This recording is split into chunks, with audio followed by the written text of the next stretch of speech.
All right, so I had a great question on the question document about how to figure out when something is going the fastest.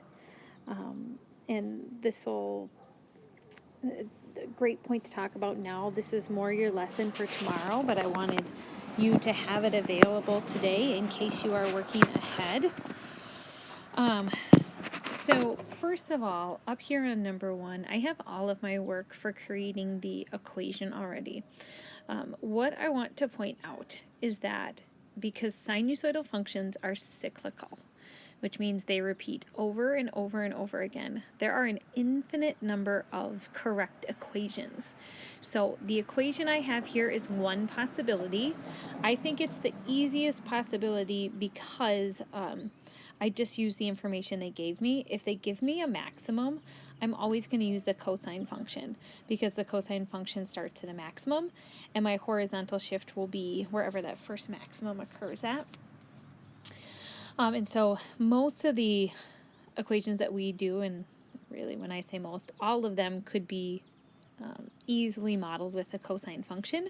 Now, if you have a really strong grasp of trig functions, sometimes it might be easier to do a sine function if it were to start at the midline. So that's a personal preference. Now, once I have the equation, and if you want to hear me walk through step by step how to do this, the previous video on our shared spreadsheet will give you that walkthrough. But to find velocity, remember velocity is the rate of change of distance. It's distance over time. And so that's going back to derivatives.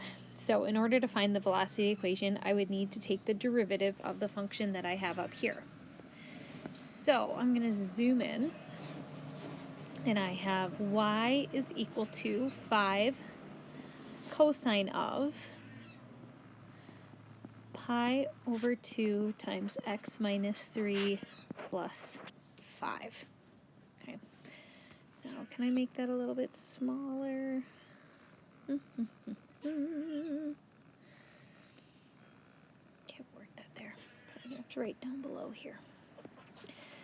Now, to take the derivative of this function, I'm going to go ahead and write down my levels to my chain rule right down here. So the outside function would be 5 cosine of parentheses. And now this is just a 2-level function, okay, because some people would want to write pi over 2 as the middle, but remember pi over 2 is simply a constant, so that's not a level of function in itself. So if I distribute that in, my inside will be pi over 2x minus 3 pi over 2. And also remember, when I take the derivative of that plus 5, the plus 5 is a constant, so the derivative of that is 0. So the derivative of 5 cosine would be negative 5 sine. Whatever starts in brackets stays in brackets. So that'd be pi over 2 times the quantity x minus 3.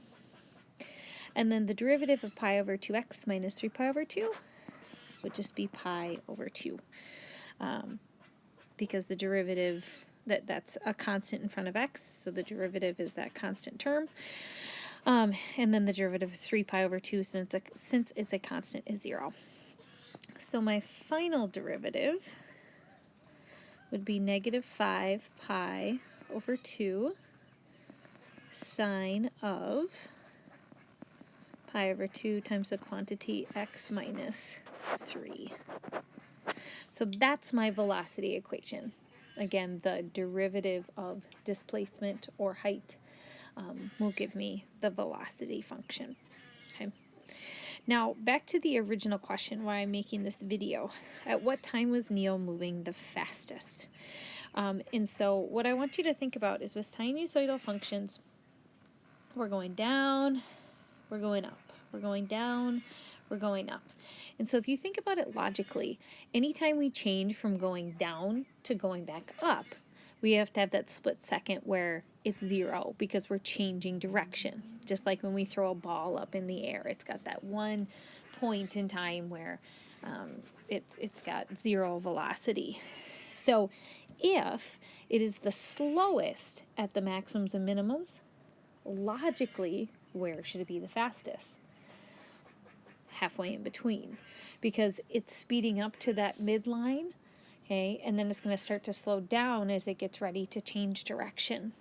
So when it says at what time was Neil moving the fastest, we want to figure out at what time he's crossing the midline. So you could say at 2 seconds. You could also say at 4 seconds. You could say at 6 seconds. Or you could say, well, he's going the fastest at 2 seconds and every 2 seconds after that. Okay, so he's moving the fastest at 2 seconds. How fast is he going at that time?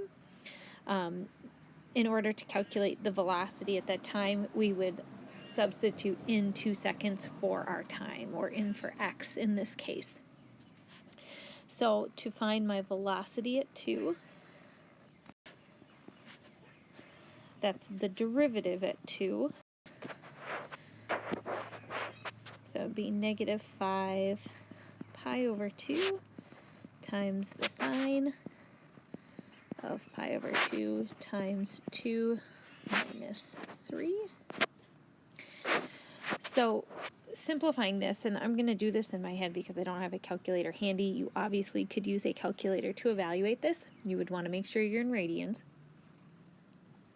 When I distribute inside, so 2 minus 3 is negative 1.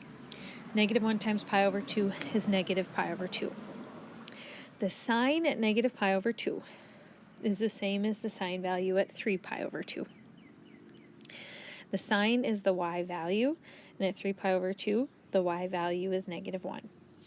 So when I do negative 1 times negative 5 pi over 2, I would get 5 pi over 2. That's going to be a little over 15 divided by 2, so 7 point something. In my units, we are working in feet and seconds, so that would be feet per second. And you can leave it in this exact form, or you could give me a decimal answer. Either would be completely appropriate. All right, so hopefully this helps with figuring out when it's going the fastest and also how to calculate velocity. If you have more questions, please add them to the question document, and I'll do my best to keep supporting you however you need it. Have a great day.